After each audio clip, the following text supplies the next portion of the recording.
कृष्ण भक्ताय तद्भक्ताय नमो नमः। ओम नमो भगवते वासुदेवाय।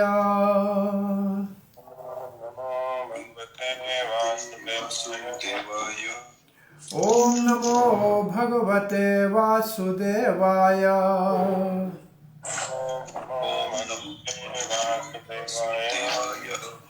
ओम नमो भगवते वासुदेवाय।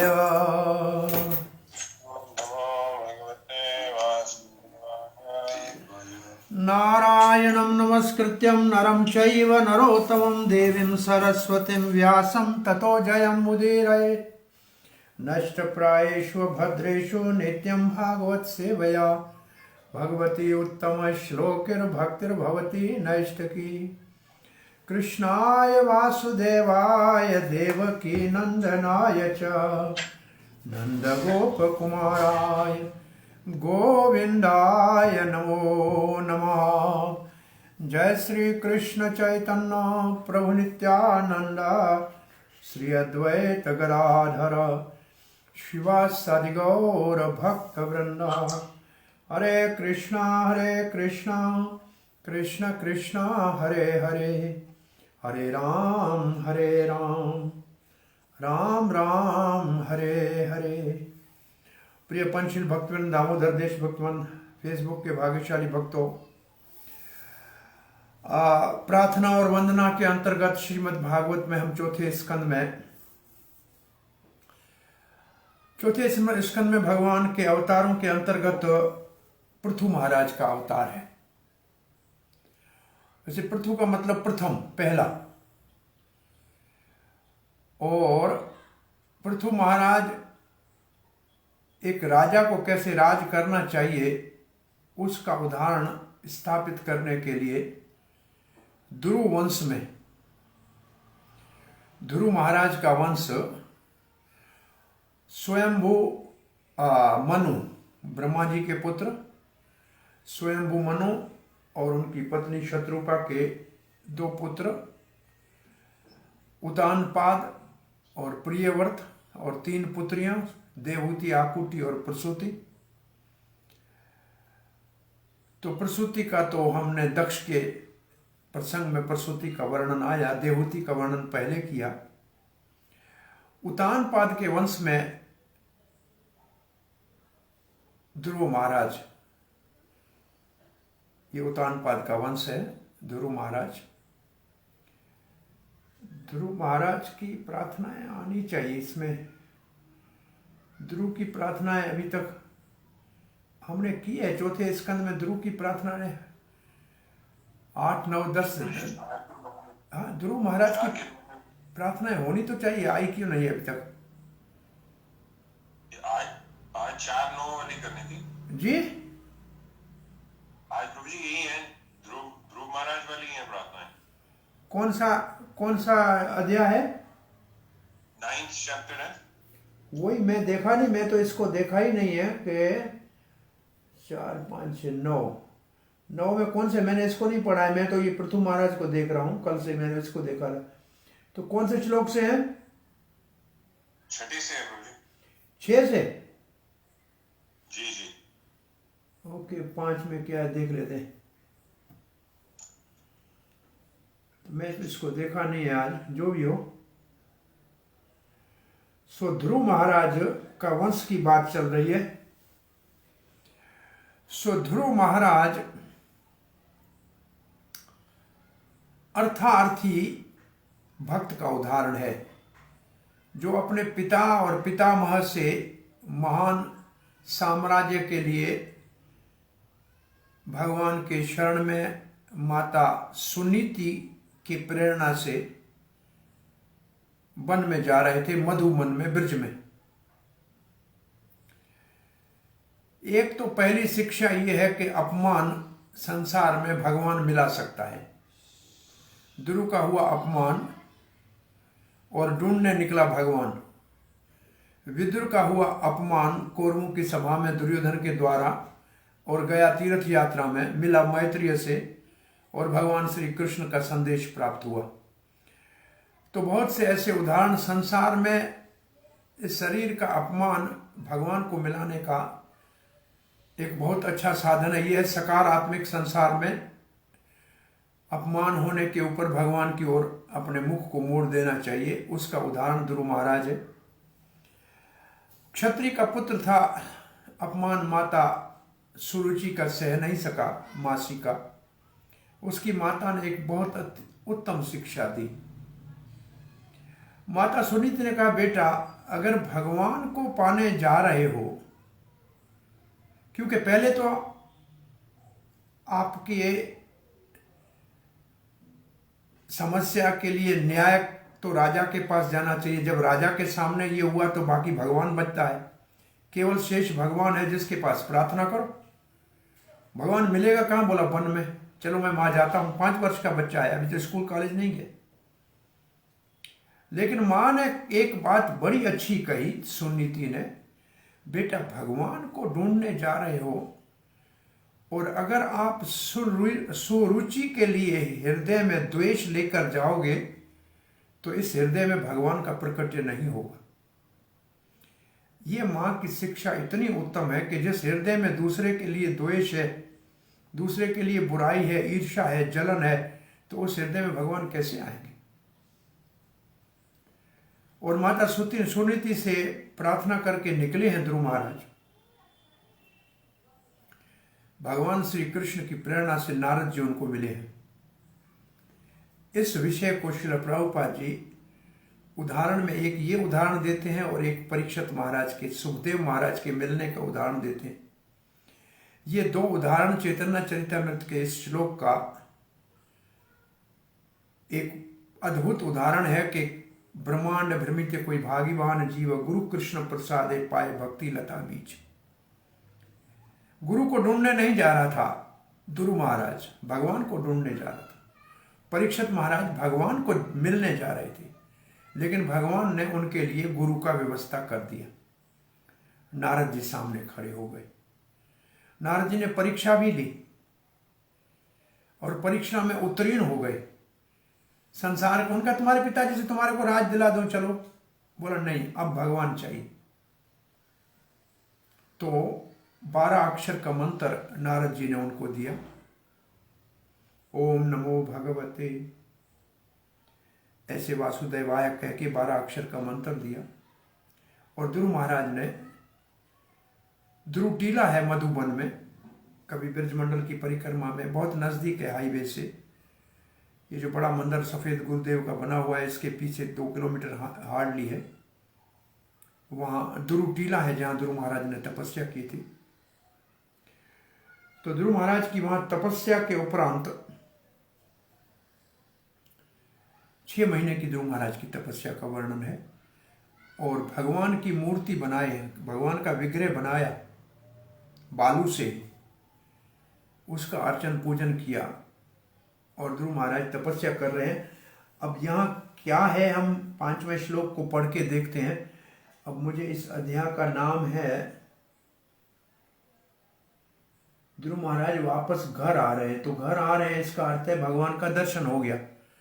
तो भगवान, अब ध्रुव महाराज की तपस्या से ऊपर के लोग तपत होने लगे।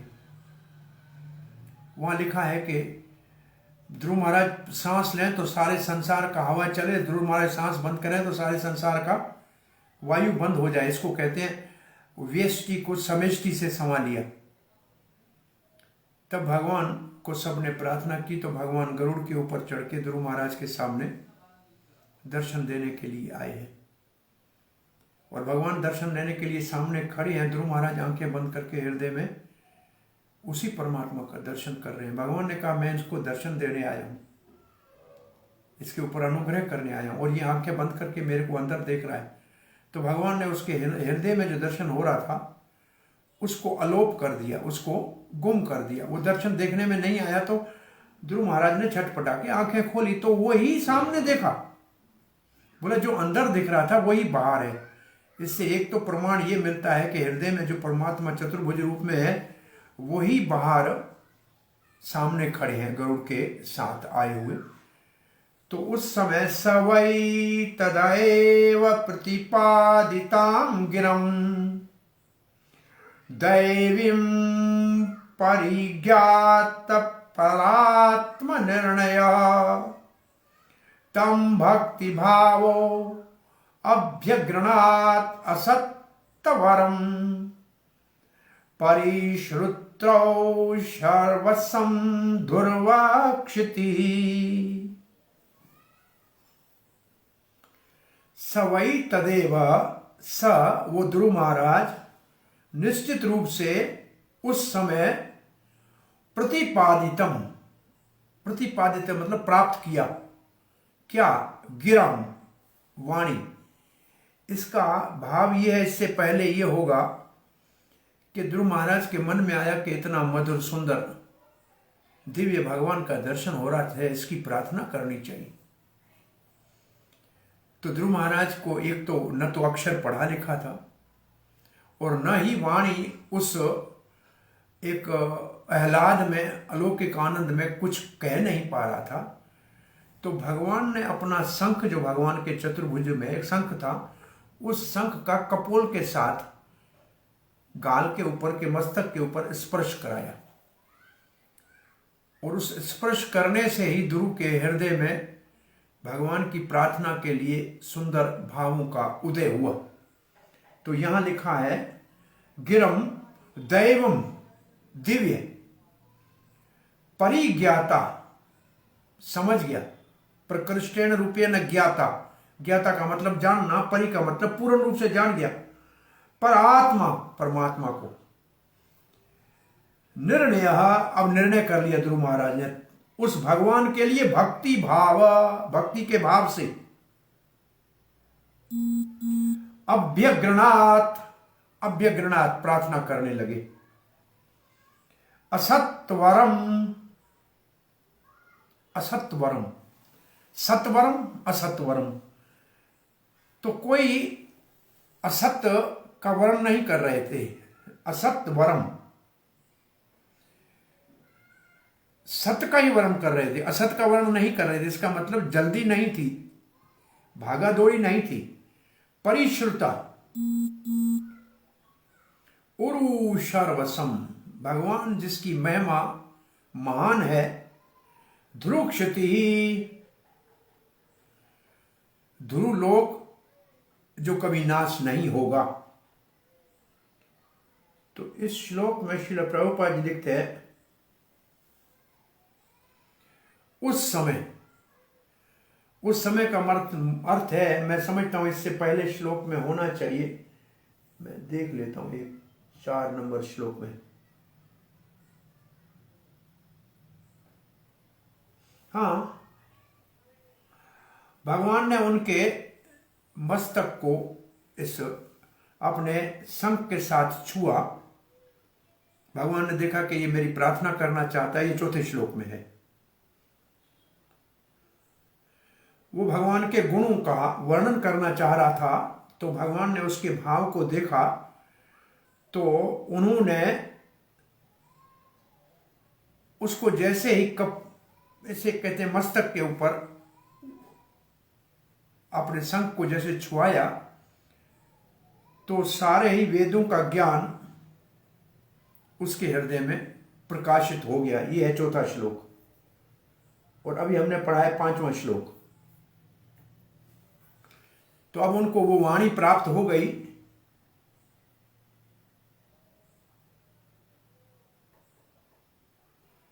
और समझ गए कि जीव और भगवान में बड़ा अंतर है।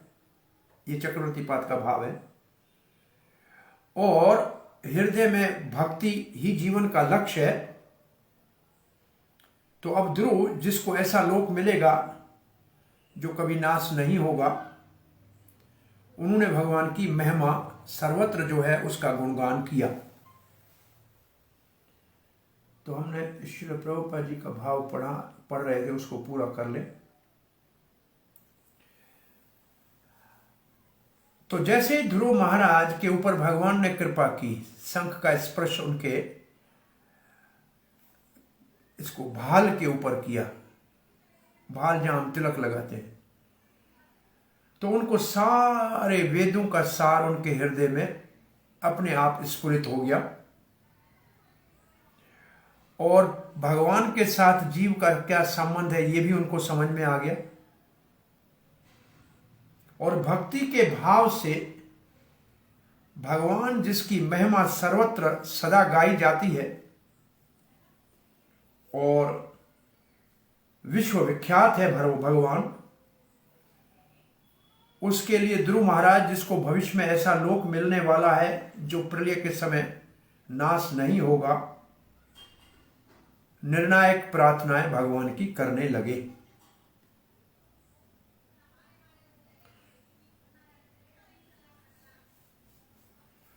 तो प्रतिपद्य का मतलब प्राप्त हुआ। क्या प्राप्त हुआ? वो बुद्धि प्राप्त हुई जिससे भगवान को प्रार्थना की जाए।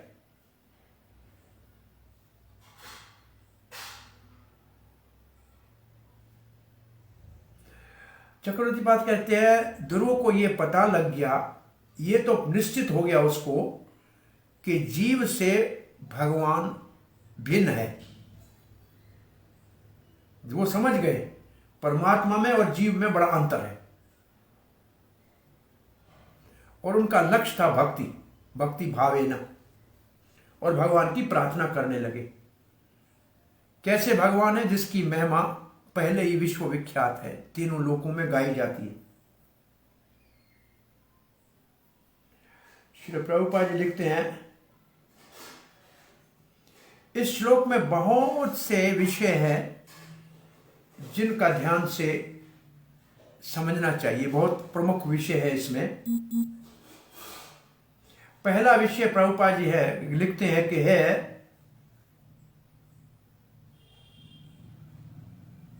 परम सत्य भगवान, उसका भौतिक शक्ति और आध्यात्मिक शक्ति के साथ क्या संबंध है। जो ये जानता है वो वेदों के अध्ययन करने वाला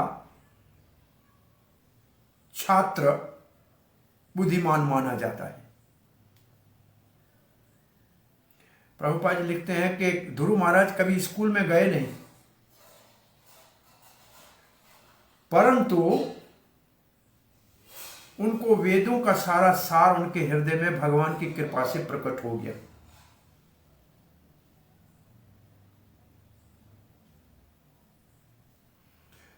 कैसे हो गया? भगवान प्रकट हुए, भगवान ने अपने शंख का स्पर्श किया उनके भाल के ऊपर, उनके फोरहेड के ऊपर, और सारा ही वेदों का ज्ञान होते उसके हृदय में प्रकट हो गया। वेदों का सार, जैसे भगवान साक्षात यहां, एक तो गुरु की कृपा है नारद जी की, एक मां का आशीर्वाद है, तो तीन कृपाएं हो गई। मां का आशीर्वाद, गुरु का कृपा और भगवान का अनुग्रह, ये तीनों ने मिलकर ध्रुव महाराज के हृदय में दिव्य ज्ञान का, और जो नाम जपा ओम नमो भगवते वाला जो 12 अक्षर का मंत्र पढ़ा, तो साक्षात भगवान ने उसके हृदय में दिव्य ज्ञान को प्रकट किया। और प्रभुपाद जी लिखते हैं ये है वेदों के साहित्य को समझने का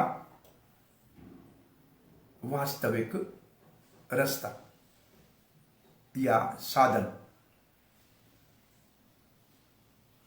केवल पुस्तकों को पढ़ के कॉलेज यूनिवर्सिटी में जाकर और डिग्री लेने से भगवत तत्व के ज्ञान का बोध नहीं हो सकता।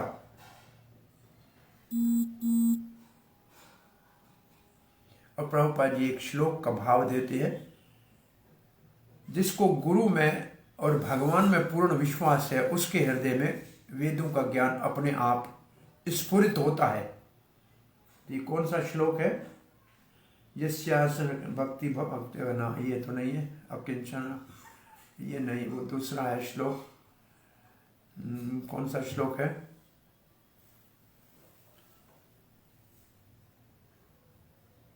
गुरु और भगवान के ऊपर जिसको पूर्ण विश्वास है उसके हृदय में वेदों का सारा ज्ञान अपने आप स्फुरित हो जाता है। यस्य गुरु, हाँ, हरु यस्य हरि तस्य गुरु कथिता है, ऐसे कुछ श्लोक अब नहीं आ रहा है मेरे को जबान पे। तो यह ध्रुव महाराज इसका उदाहरण है। नारद मुनि गुरु के निर्देश में भक्ति के साधन को अपनाया और भगवत कृपा से दिव्य ज्ञान को प्राप्त किया।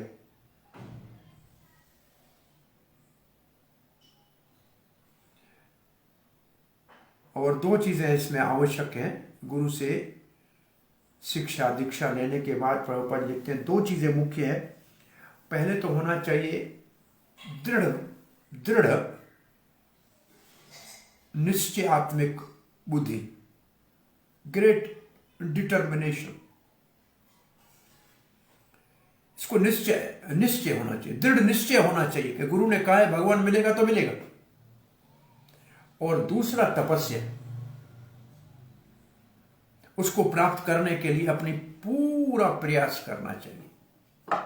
उसके लिए स्वेच्छा से शारीरिक कष्ट सहने में पीछे नहीं हटना चाहिए। तपस्या का अर्थ ये।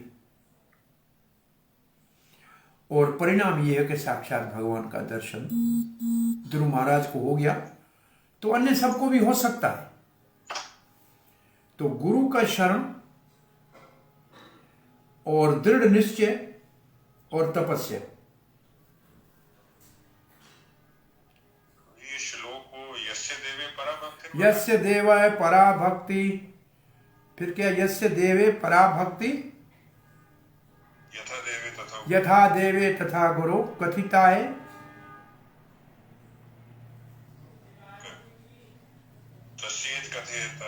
तस्येत कथिता है। हे अर्थ, वेदों का अर्थ देव और गुरु भगवान के ऊपर और गुरु। ये भी बहुत बड़ा श्लोक अद्भुत है। बहुत से लोग हैं गुरु के ऊपर विश्वास है लेकिन भगवान का पता ही नहीं है, और ऐसे भी लोग हैं जिनको भगवान के ऊपर विश्वास है गुरु का पता ही नहीं है। इसलिए दोनों को रखा है, दोनों महत्वपूर्ण है। दोनों की कृपा से ही संभव है। एक की कृपा नहीं, दोनों की कृपा से ही संभव है। तो यही है यस्य देव पराभक्ति तथा यथा गुरु तथा हरि। जो भी बहुत अच्छा श्लोक है, याद करना चाहिए। सो श्री प्रभुपाद जी लिखते हैं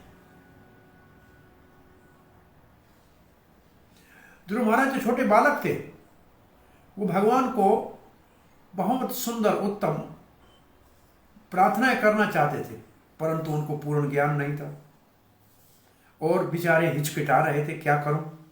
लेकिन भगवान ने कृपा की और जैसे ही अपने शंख को उनके मस्तक भाल के ऊपर छुआया तो सारा ही वेदों का सार उनके हृदय में स्फुरित हो गया। और क्या चीज उसको मुख्य रूप से समझ में आई? मुख्य रूप से उनको यह समझ में आया कि जीव और भगवान में बहुत बड़ा अंतर है। जीव सदा ही भगवान का सेवक है और इस संबंध से सदा ही जीव को भगवान की प्रार्थना करनी चाहिए। और ये अच्छा है कि हमारा ये विषय भगवान की प्रार्थना जितने महान पुरुषों ने की है भागवत में उसका अध्ययन कर रहे हैं। तो ये जीव का हम धर्म जो है उसका पालन कर रहे हैं और कृष्ण कृपा करे हम सबको इसको आगे बढ़ा के पूरा करें। और फिर लिखा है और जो दूसरी मुख्य चीज जो इस सिद्धांत के ऊपर भक्ति टिकी हुई है कि हम सेवक हैं, भगवान पूजनीय है और जो साधन है उसका नाम भक्ति है। तो भक्ति तब होगी जब दो होंगे, एक पूजा करने वाला, एक सेवक, एक स्वामी। तो यही तो भक्ति का भाव है।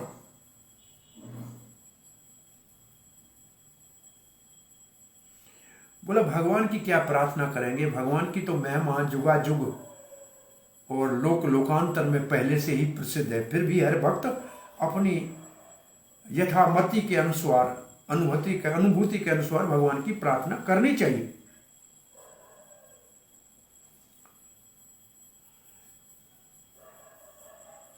ध्रुव महाराज की इच्छा क्या थी? अपने पिता से भी महान राज्य चाहिए। पिता ने उनको गोद में नहीं बैठने दिया, मतलब सिंहासन देने से मना कर दिया, इसका अर्थ ये है। तो अपनी इच्छा पूर्ति के लिए गया। तो ध्रुव महाराज अर्थार्थी भक्त है, राजपाट पर प्राप्त करने के लिए गया, लेकिन भगवान ने उनके लिए पहले ही ध्रुवलोक का निर्माण कर लिया। जब वो महाप्रलय होगी तब भी ध्रुवलोक का विनाश नहीं होगा।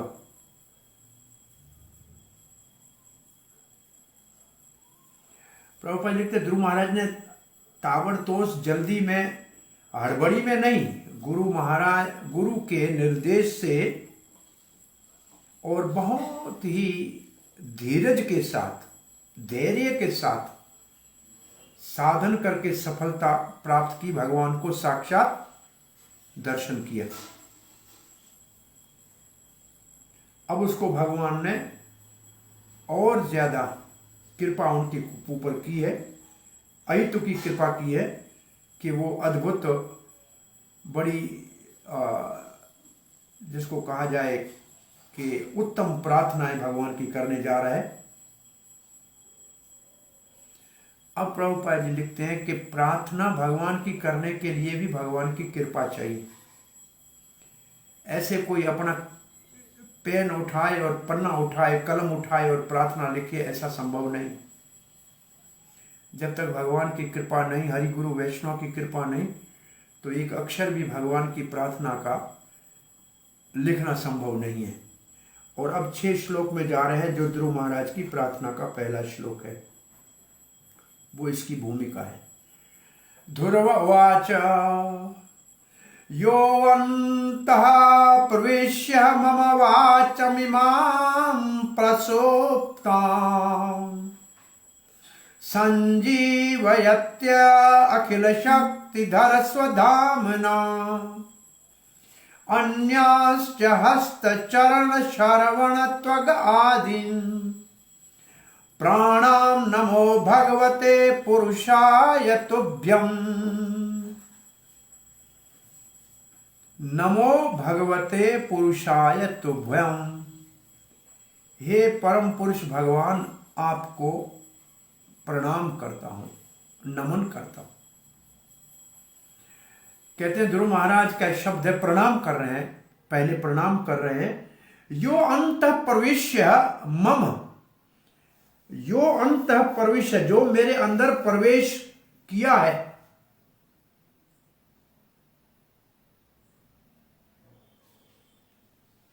यो अंतः प्रविश्य मम वाचम इमाम प्रसुप्तम। प्रसुप्तम मतलब जो सोया हुआ, जो मेरा ज्ञान सोया हुआ था, अथवा क्योंकि जीव आत्मा तो सच्चित आनंद है, लेकिन वो अज्ञान से सोया हुआ था। उस प्रसुप्तम सोए हुए मेरे वचनों को जिनने कृपा करके जगाया, प्रसुप्तम संजीवती, उसको उसको पुनः जीवन दे दिया।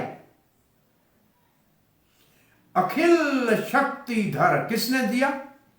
अखिल शक्तिधर, सारी शक्तियों का सार है, विश्व का आधार है।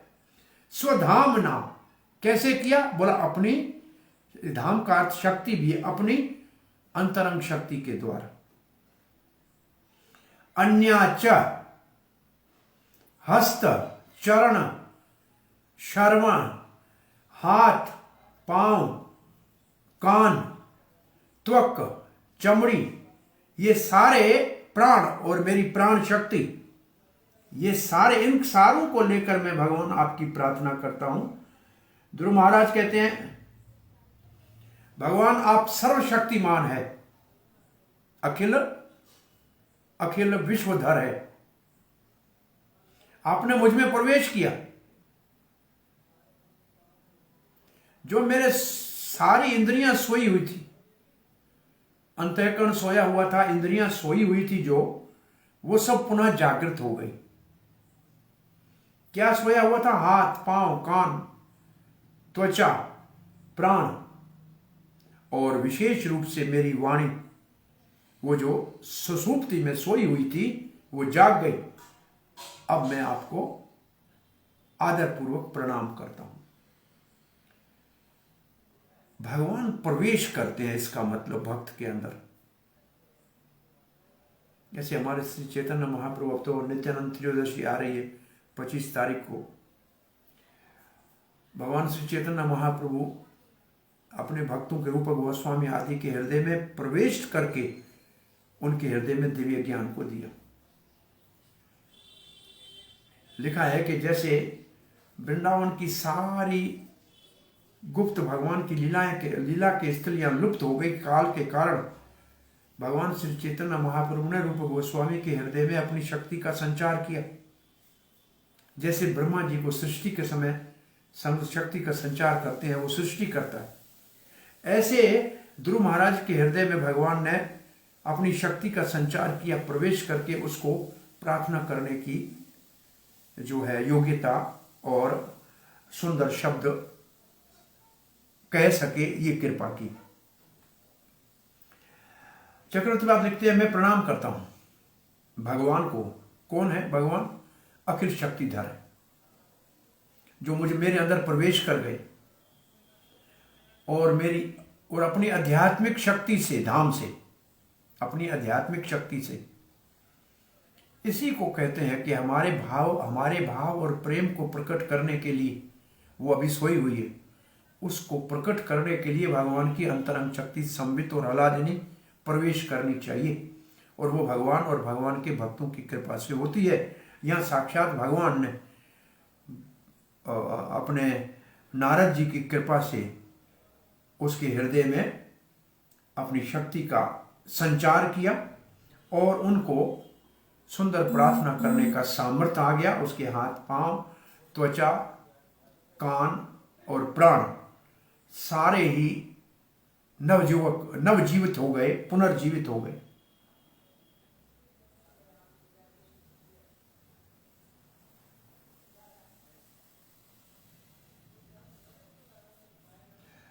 चक्रवर्ती पाद लिखते हैं, क्योंकि ध्रुव महाराज के हृदय में सारे वेदों का ज्ञान पूर्ण रूप से प्रकट हो चुका था, तो अब कोई संदेह नहीं करना चाहिए कि जो प्रार्थना करने जा रहा है वो वेदों के ही मार्गदर्शन में है और उन्हीं के अंतर्गत है। ऐसे समझना चाहिए कि उसकी सारी इंद्रियां एकदम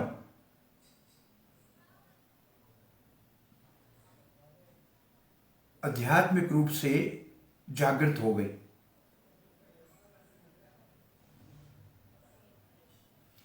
ये क्या है? चक्रवर्ती पाद लिखते हैं, ये है अतुलनीय अहितों की कृपा।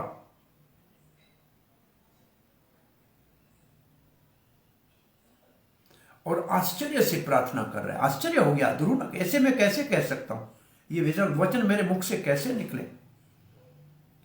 आश्चर्य लगता है। प्रभुपाद जी जब पुस्तक अपने स्वयं पढ़ते थे, छप के आते थे, तो प्रभुपाद जी, मैंने लिखा है, ये सब मैंने कैसे लिखा है? अपने ही पुस्तक स्वयं पढ़ने से आश्चर्यचकित हो जाते थे। क्यों? कि मैं तो केवल बोलने वाला था, लेकिन अंदर से प्रेरणा देके और डिक्टेट कराने वाला तो भगवान था। तो अपने ही लिखे हुए पुस्तक को आश्चर्यचकित होकर देखते थे। तो ध्रुव महाराज की प्रार्थना अपने उसको आश्चर्यचकित करने वाली है कि मेरे पास ज्ञान नहीं, कहां से आ गया? और ये भगवान की कृपा का, आप जो प्रचारक हैं, जब प्रचार करते हैं आपको अनुभूति हो जाएगी। कई बार आप कुछ बोल देते हैं, आपको पहले पता भी नहीं होता है, किसी प्रश्न का उत्तर ऐसे दे देते हैं और कई सालों के बाद फिर उसको शास्त्र में मिल जाता है जो पहले आपने नहीं पढ़ा हुआ था। और कभी ऐसे शब्द भगवान वाणी के ऊपर अलंकृत करता है। ये हमने सुखदेव महाराज की प्रार्थना में पढ़ा था कि हमारी वाणी को भगवान अलंकृत करो। ये शरीर आपने बनाया, इसमें सो आप रहे हैं, ये आपके भोगने के लिए है। जब आपकी कथा कहने जा रहे हैं तो आप हमारे वचनों को आपके योग्य प्रार्थना करने का सामर्थ्य दीजिए। और ये अनुभूति कृष्ण कृपा से प्रचारकों को अपने ही लिखे हुए प्रभुपाद की तरह पुस्तक या अपने कहे हुए वचनों के ऊपर आश्चर्य होता है और ऐसी अनुभूतियां भक्तों को होती रहती हैं। अब प्रभुपाद जी लिखते हैं, स्वधामना का मतलब चित्त शक्ति कहते हैं। चित्त शक्ति का मतलब ज्ञान की शक्ति भगवान की, जिससे भगवान को जाना जा सके। उसी ने ध्रुव महाराज के जीवन में नवीनता लाई और सोए का मतलब है अज्ञान को समाप्त कर दिया और वो जागृत हो गया। अब मैं दास के भाव से आपकी प्रार्थना कर रहा हूं, आपके रूप गुण लीला की प्रार्थना करने जा रहा हूं। अभी तक तो ये मेरी वाणी सोई हुई थी, मुर्दा के बराबर थी, अज्ञान में थी, परंतु अब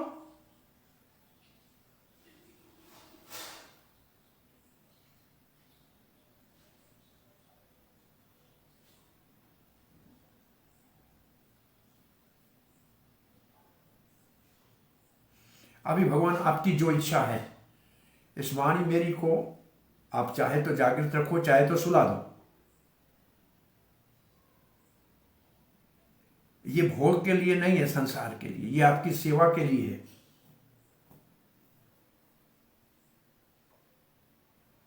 केवल मेरी वाणी नहीं, मेरे हाथ पांव को भी आपने आपकी सेवा के योग्य बना दिया और मेरे प्राणों को भी आपने अपनी सेवा में स्वीकार किया। विश्वनाथ चक्रवर्ती ठाकुर लिखते हैं, इसका अर्थ कि ध्रुव महाराज की सारी इंद्रियां आध्यात्मिक शक्ति से संचारित हो गई। इसलिए कहते हैं सन्यासी का शरीर आध्यात्मिक हो जाता है, उसकी इंद्रियां, वाणी, शरीर, मन सब भगवान की सेवा में लगता है। इसलिए उसका अग्नि संस्कार नहीं होता है, उनको समाधि देते हैं, क्योंकि उनके शरीर आध्यात्मिक है अभी।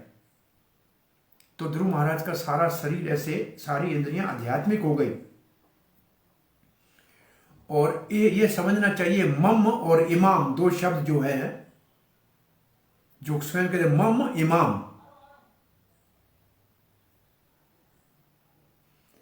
कि ये मेरी इंद्रियां पहले किसी काम की नहीं थी, लेकिन आपकी सेवा में अब लग रही है। श्रील प्रभुपाद जी लिखते हैं कि ध्रुव महाराज अब तो बहुत सरलता से समझ रहे हैं कि पहली मेरी स्थिति क्या थी और अब क्या हो गई। सो काया पलट गई, दिन रात का अंतर है। मैं अज्ञानी बच्चा था, कुछ पढ़ा लिखा नहीं था, लेकिन भगवान की कृपा, आध्यात्मिक अनुभूति हो गई, भगवान का दर्शन साक्षात हो गया। अब तो जो मेरा सारे शरीर की इंद्रियां, प्राण, वाणी सोए हुए थे, वो जाग गए। प्रभुपाद कहते जब तक कोई आध्यात्मिक स्तर तक नहीं आता है, भगवान की दिव्य सेवा के लिए अपने आप को तैयार नहीं करता है, तब तक उसकी इंद्रियां आध्यात्मिक शक्ति से संचालित नहीं हो पाती है। तब तक वो मुर्दे की तरह है या भूत की तरह उसका शरीर काम करता है, केवल इंद्रियों के भोग के लिए। भक्ति विनोद ठाकुर, श्री भक्ति विनोद ठाकुर ने एक, प्रभुपाद लिखते हैं कि उन्होंने भजन लिखा है, उसमें वो लिखते हैं, अपने लिए लिखते हैं, जीव जागो, वही भजन गाया है।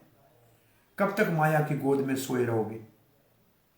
जीव जागो गोरे चंद्र बोले, पिशाची माया खोल सोए। कब तक सोएगे इस माया के गोद में? जागो जागो। और वेद का भी यही वाक्य है, उठो उठो, उत्तिष्ठ उत्तिष्ठ, उठो उठो, जागो जागो। और फिर लिखा है, वेद भी ये कहता है, उठो उठो, अपने आप को पहचानो। ये मानव जन्म का दुर्लभ अवसर मिला है, अपने आप को पहचान लो। ये वेदों का वाक्य है। और ध्रुव महाराज ने इसकी अनुभूति की, स्वयं ध्रुव महाराज ने इस बात की अनुभूति की। उसकी सारी इंद्रियां आध्यात्मिक स्फूर्ति, उनके अंदर आध्यात्मिक स्फूर्ति आ गई और वेदों के सार को समझ गया। ध्रुव महाराज निराकार भाव में नहीं था, निर्विशेष भाव में नहीं था। वो तो साक्षात भगवान का तो साकार सामने दर्शन कर ही रहा था।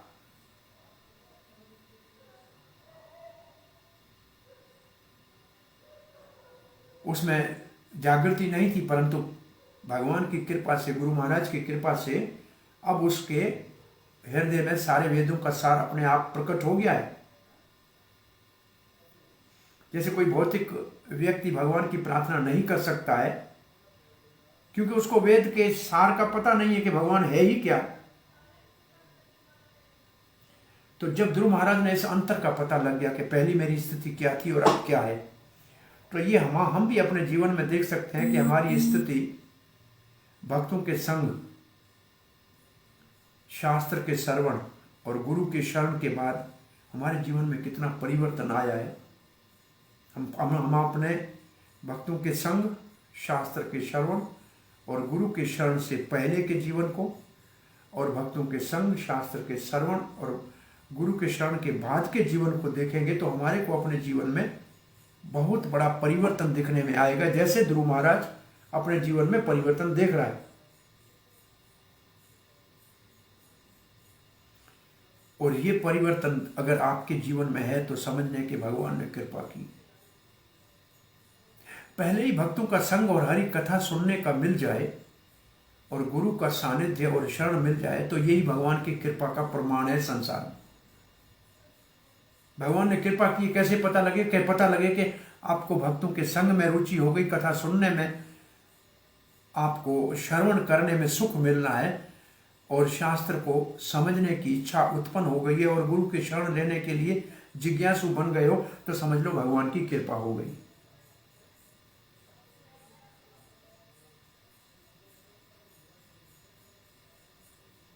और इसलिए उसने गुरु महाराज ने भगवान को प्रणाम किया, बड़े आदर पूर्वक, बड़े ही सम्मान के साथ। भगवान ने मेरे ऊपर अनुग्रह किया है वो जान गए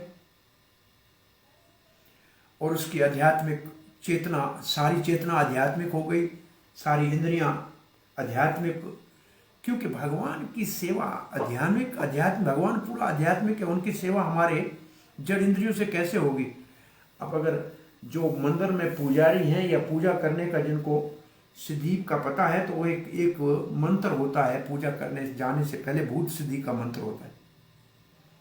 अपने शरीर को भूल के आध्यात्मिक सारा अंग, ये वो सब आध्यात्मिक दृष्टि से भगवान के शरीर, भगवान के विग्रह की पूजा करने के लिए हमको आध्यात्मिक होना पड़ेगा, तभी हमारी पूजा भगवान की हो सकती है।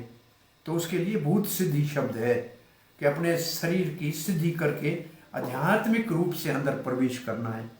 तो ऐसे आध्यात्मिक सारा ध्रुव का अस्तित्व आध्यात्मिक हो गया। और कैसे हो गया? भगवान की चित्त शक्ति, आध्यात्मिक शक्ति के, अंतरंग शक्ति के द्वारा। स्वधामना जो शब्द है उसका अर्थ है भगवान की आध्यात्मिक शक्ति, चित्त शक्ति। और ये भगवान की कृपा से हो सकता है। ये शब्द का अर्थ मतलब जो भाव भक्ति है, और शब्द था भक्ति भावेन, जो 5वें श्लोक में था भक्ति भावेन। तो भक्ति का भाव तो प्रकट होता ही तब है। भक्ति का भाव हमारे सबके अंदर में सोया हुआ है, लेकिन वो प्रकट होता ही तब है जब भगवान की संवित शक्ति या अंतरंग शक्ति अंदर प्रवेश करती है। और यहां भगवान की कृपा से ये हुआ। और प्रभुपाद कहते हैं अब ये शक्ति कहाँ ही और जाके इसको ढूंढने की जरूरत नहीं है। ये हरे कृष्ण मंत्र जो हम जपते हैं, इसमें जो हरे शब्द है यही तो भगवान की अंतरंग शक्ति है। और जब हमारा शरणागति पूर्ण होगी इसी नाम के प्रति, और तब ये नाम हमारे ऊपर कृपा करेगा। जब हमारा सेवा का भाव होगा, दास्य भाव हमारे अंदर उत्पन्न हो जाएगा। और ऐसे जो भगवत उन्मुख होता है उसको कहते हैं सेवानुमुखी। इसकी सारी इंद्रियां आप भगवान की सेवा में लगी है। और वे सेवा शुरू होती है जीवातो, सेवानो मुख्य ही जीवातो। और वहां भी यही लिखा है, भगवान के नाम रूप गुण अपने आप किसी को समझ में नहीं आते हैं, परंतु सेवा के भाव से जीवा से हरे कृष्ण जपना शुरू करेंगे तो आस्ते आस्ते हमारी इंद्रियां आध्यात्मिक सत्ता, इसको प्रभुपाद जी उदाहरण देते थे, लोहे को आग में रखने से लाल होने लगता है, आग का काम करता है। ऐसे हमारा ये जप करने से और हमारी सेवा में लगने से हमारा शरीर और सारी इंद्रियां आध्यात्मिक हो जाती हैं। ये प्रभुपाद जी के कहने का भाव है। सेवानुमुख, और जब सेवा उन्मुख हम हो जाएंगे, भगवान की सेवा में उन्मुख हो जाएंगे, उस समय भगवान की अंतरंग शक्ति धीरे धीरे अपना प्रभाव दिखाना शुरू करेगी। और जब तक आध्यात्मिक भगवान की शक्ति का हृदय में प्रवेश नहीं होता, तब तक भगवान की महिमा गाना या प्रार्थना करना संभव नहीं है। चाहे कोई कितना भी पढ़ा लिखा हो, विद्वान हो, संस्कृत जानता हो, बड़ा कवि हो, परंतु भौतिक स्तर का व्यक्ति भौतिक प्रकृति के ही प्रभाव में रहता है। इसलिए आध्यात्मिक भगवान का, आध्यात्मिक शक्ति की कृपा के बगैर प्रार्थना नहीं कर सकता है। जब कोई भगवान की अंतरंग शक्ति के द्वारा अनुभूतित होता है, कृपा प्राप्त करता है, तब उसकी इंद्रियां पवित्र हो जाती हैं। ऋषिकेश ऋषिकेन सेवन भक्ति उत्तमा सर्वोपाधि विनुर्मुक्तम तत्परेण पर्तवेन। पवित्र होनी है इंद्रियों को, कैसे? सेवा करने से। तब उनकी सारी इंद्रियां आध्यात्मिक हो जाएगी। और ऐसी प्रबुद्धता, ऐसी एनलाइटमेंट किसी को हो जाए तो फिर कोई भौतिक कार्य नहीं रह जाता है, और ना ही भौतिक कार्य में लगने की इच्छा है, ना कोई भौतिक कार्य उसके मन में इच्छा ही नहीं होगी। और ऐसे इंद्रियों को शुद्ध करके भगवान की सेवा में लगाया जाए, इसको भक्ति कहा जाता है। पहले हमारे इंद्रियां, और ये बहुत अच्छी बात है, पहले गुरुदेव के निर्देश में हमारी इंद्रियां शास्त्र और गुरुदेव के निर्देश गुरु और शास्त्र के निर्देश में सेवा में लगती है। और जब अनुभूति हो जाती है और जब इंद्रियां पवित्र हो जाती है तो हमारी सेवा शुद्ध हो जाती है। अंतर यह है कि पहले हमारे इंद्रियां सेवा करती हैं मशीन की तरह, भाव नहीं होता है, परंतु जब आध्यात्मिक कृपा हो जाती है तो वो सेवा अपने आप में हमको सुख देने लगती है। और सेवा फिर वो मशीनी अंदाज में नहीं होती है, मैकेनिकल नहीं होती है, फिर वो भाव युक्त होती है। और यहाँ ये पहले श्लोक का भाव पूरा होता है। दूसरे श्लोक को पढ़ लेते हैं।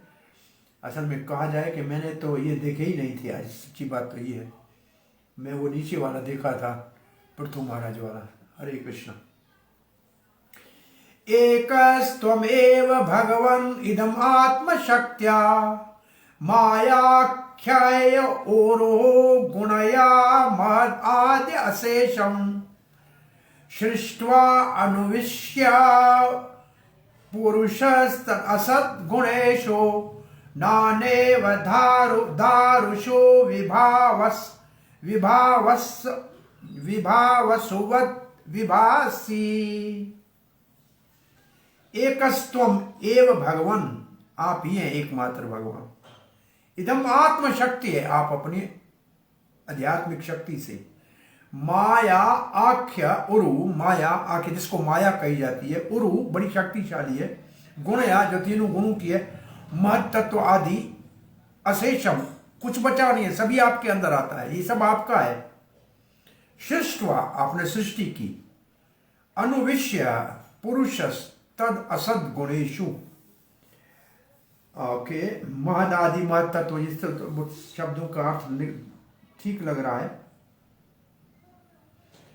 अनुविश्य प्रवेश्य, जब आप प्रवेश करते हैं इसमें पुरुष अवतार लेकर इस जगत में, तो ये जगत कैसा है? ये तो कठपुतली जैसा है। दारूशु का मतलब लकड़ी की मूर्ति, कठपुतली जैसा है। आप हिलाते हैं तब हिलता है। विभावसुवत, विभावसु कहते हैं अग्नि। तो इस श्लोक का भाव ये है ध्रुव महाराज का, भगवान आप ही परम पुरुष है, परंतु आप अपने अनेक शक्तियों के द्वारा, आध्यात्मिक जगत में अलग शक्तियां आपकी हैं और भौतिक जगत में अलग शक्तियां। ये भौतिक जगत में पहले तो आप महत तत्व की सृष्टि करते हैं और फिर उसमें प्रवेश करते हैं। महत तत्व में प्रवेश करते हैं कर्ण दक्षाई विष्णु, वो उसकी आत्मा है।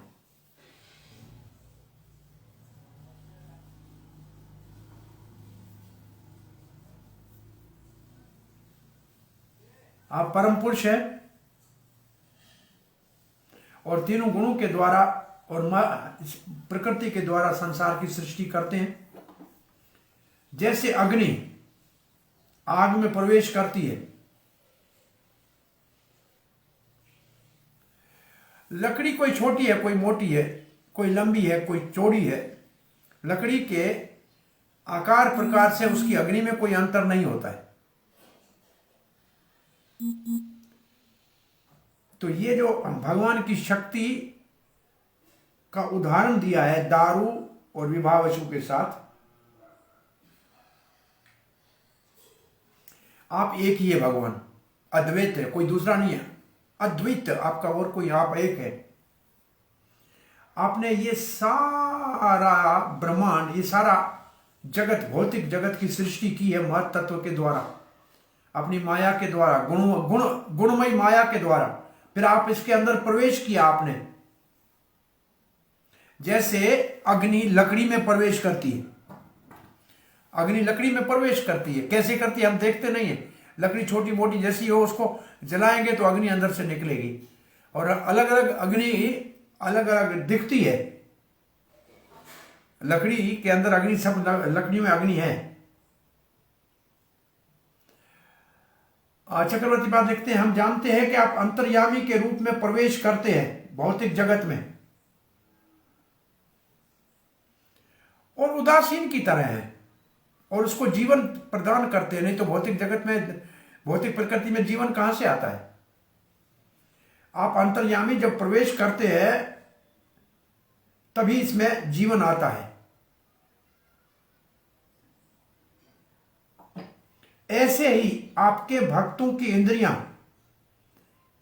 जो आपके ऊपर केंद्रित हैं वो आध्यात्मिक हो जाती है, क्योंकि उनके अंदर आप ही प्रवेश करते हैं। उदाहरण देते हैं, आप भौतिक जगत में प्रवेश करके जड़ को चेतन की तरह चला देते हो, ऐसे हमारे जड़ शरीर में आपने, भक्तों के जड़ शरीर में भगवान प्रवेश करके उसको चेतन कर देते।